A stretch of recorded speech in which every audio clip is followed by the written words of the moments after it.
শুকরিয়া আদায় করি মালিক, এমন বড় নিয়ামত তুমি আমারে দিছ।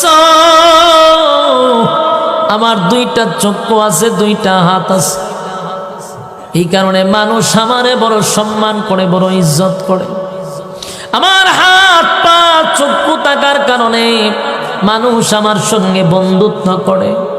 আমাকে নিয়ে মানুষ কফি খায়, আমার নিয়ে মানুষ সেলফি তোলে। কেন রে? আমার মধ্যে আল্লাহর নিয়ামত আছে, এই জন্য মানুষ আমার মহব্বত করে, ভালোবাসে। যার হাত নাই পা নাই, কোনো ভিক্ষুকরে নিয়ে মানুষ সেলফি তোলে না, কোনো ভিক্ষুকরে মানুষ কফি খাওয়ায় না, বন্ধুত্ব করে না। কোনো ভিক্ষুক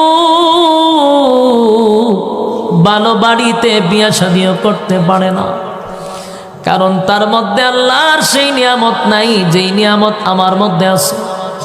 শুকরিয়া আদায় যদি করো, তাহলে তুমি বুঝতে পারবা কি পরিমাণ নিয়ামত আল্লাহ আমারে দিছে।